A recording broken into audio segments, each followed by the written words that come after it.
You've got to pick bowlers who bowl well into the breeze there. Hoggy wouldn't know, he never bowled in the breeze. So you need to have guys who bowl well into the breeze there. And no spinner really has done any good. No blokes get 5 wickets. Maybe it's the cap, you just said it'll crack up 4 and 5 days. Will be hard to bat on.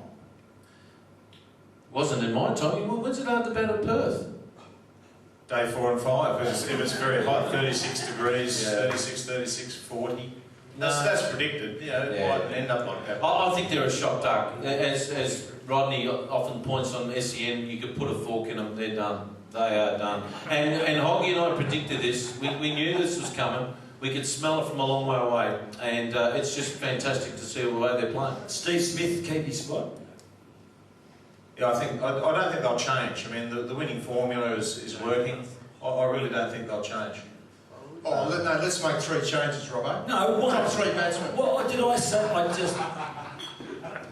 They're going well, and he hasn't batted well for number 6. How's your brother going? Is he going well too?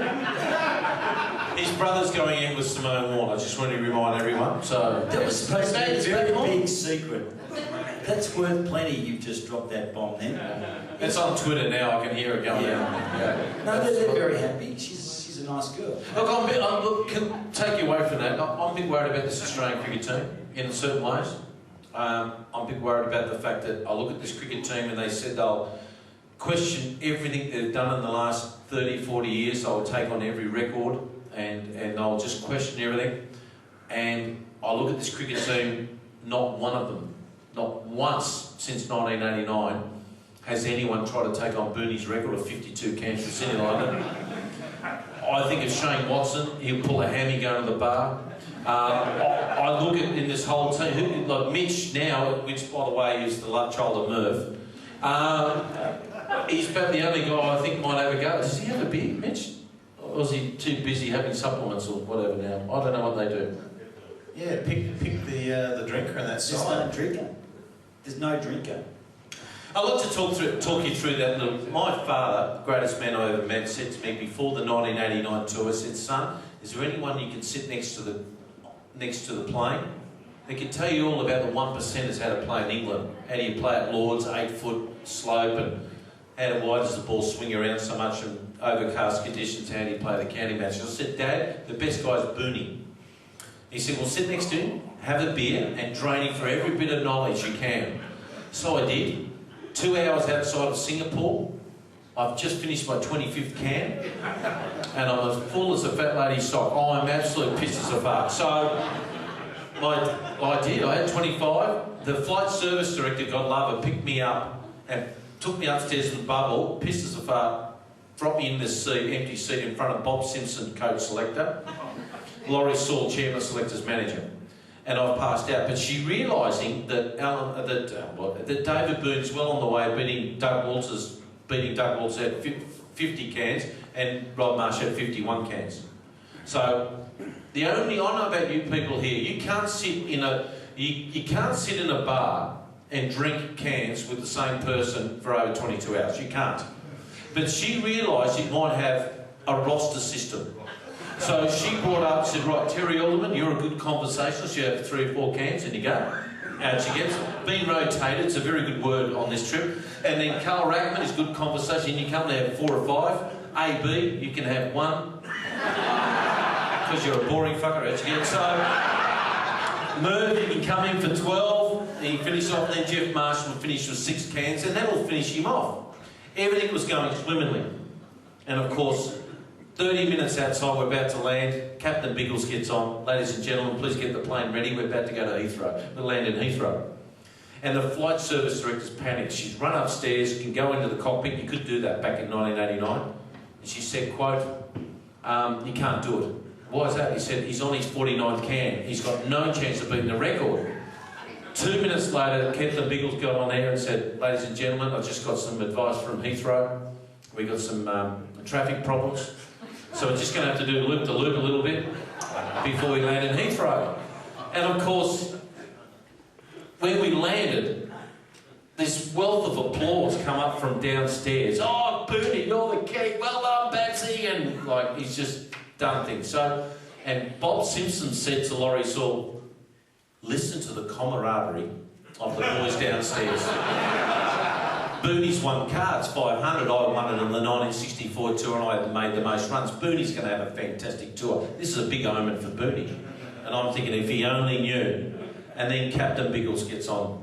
Ladies and gentlemen, welcome to Heathrow. 6 degrees outside, and I want to wish the Australian cricket team all the best because I know they'll do very well because David Boon has just broken the record. 52 cans from Sydney to London. Everyone has just gone off, except Bob Simpson, who's gone purple with rage. And I walked up to Simo and I said, Coach, how unprofessional is that? Of David Boon, I'd send him home, about 3, won't be a problem. And he said to me, Dino, you were pissed before you landed in Singapore, shut the shit up. So, the difference between Booney and Rob Marsh and Walters is Booney walked off the plane, those 2 boys were carried off, and Booney picked up his coffin, which he did at the carousel, and I was told I was his roomie for the next 2 weeks, and he hopped on now we got to the Westbury Hotel, and the room is not much bigger than this room. There's a downstairs, the ballroom, and we have to introduce the 47th Australian cricket team to all the English press, the 11 tabloids and Sky and whatever. Why we got to do that, I don't know, but it's tradition. And we're wearing our green blazers. I'm still got a hangover, and Booney smashed. No one asked a question to David Boon or myself, thank God. So when we walked off the dais, Laurie Saul said, boys, one more job to do, then your night's free. We have to go across the road to the pub because we have to have 1 hour cocktail party with our major sponsors for the tour. And of course our major sponsors in 1989 were Forex. And Booney's gone, oh great, feel like a beer. He should be dead, like honestly. So we went across and I've had 1 pint across the road and I'm feeling pissed again, I'm gone. So I looked at Booney, who looked slightly dishevelled, but he was okay. And I said, Booney, I'm going upstairs. Yeah, off you go, you weak so-and-so. So I went upstairs, I put my head down for 1 minute. Well, it felt like a minute, it was an hour. Phone call.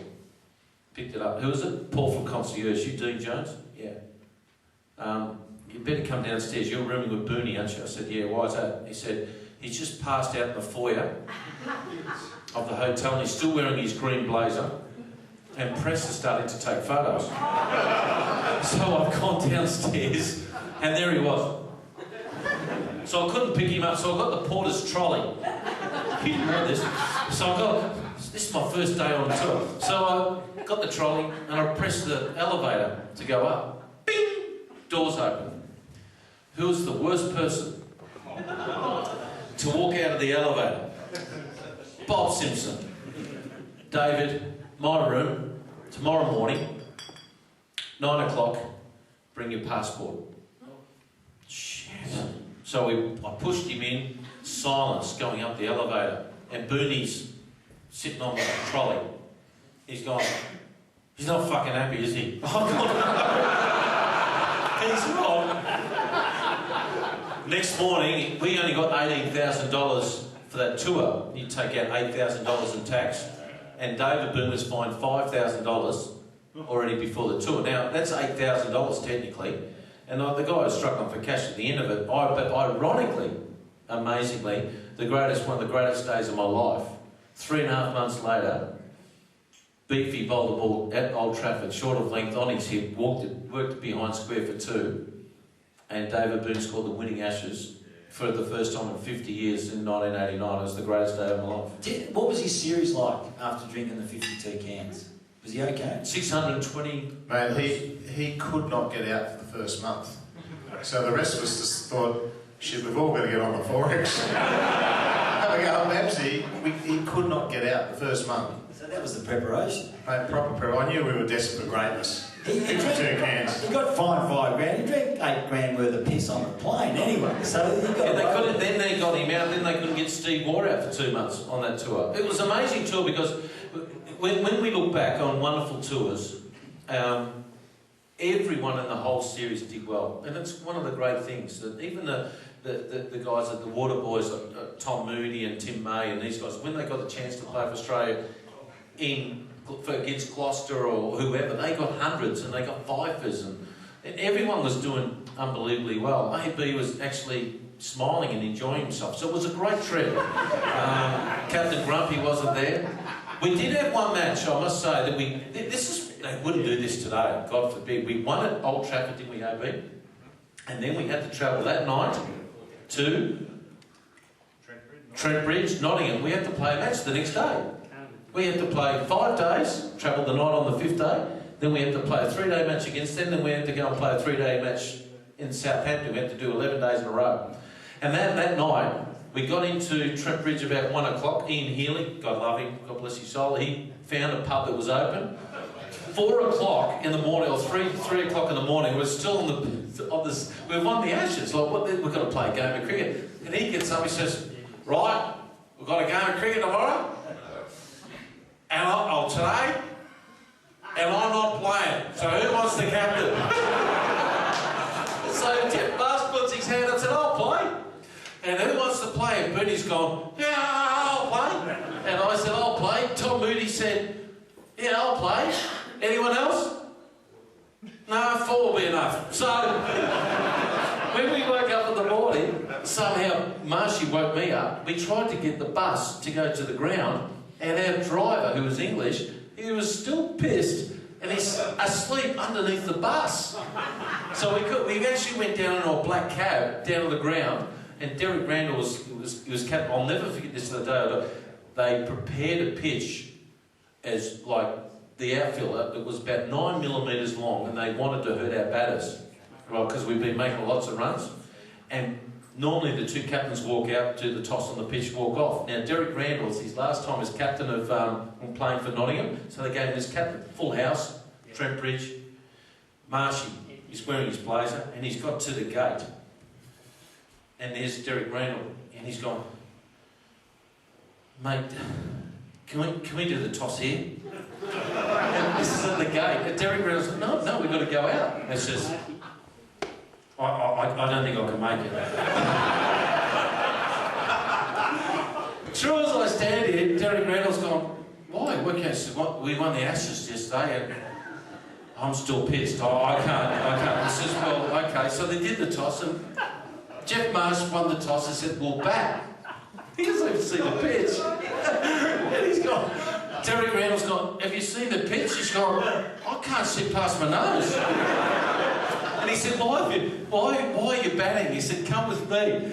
And he took the boys up into the dressing room, and there was myself, Bernie, and Tom Moody all padded up, and we're asleep on the floor. And he said, that's the team. That's all we got. And sure enough, we won the game. We actually knocked them over. Very good. Robbo, let's not get away. When did it get rekindled? The relationship? Toby and Simone. Yeah. Oh, he's back to that again. Come on, give us something. About 3 weeks ago, rekindled, no one knows about it, only this room in Rupertswood knows. Yeah, I know. So I won't get out of here. This is Chatham's rules in here. Nothing gets out. Nothing gets out. Shit, yeah, people on Twitter all over the time. I reckon they'll go all the way. They bump into each other, or what happened? No, I think that Tobes... He just rang up out of the blue? Yeah, she bought a ripping house. He just jumped the back fence, I reckon.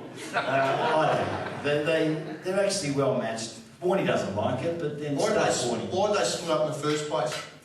Who, Tobes and Yeah. Simone? Yeah. He didn't like the paparazzi. Right. Not like yourself. Just the same. You should be going out with She makes a good lasagna anyway. I was around there the other day and Toby walked in and said, what the stuff are you doing here? I said, I'm having dinner with you. Anyway. I'm going to open the floor, just a couple of questions while we've got these stars in front of us here.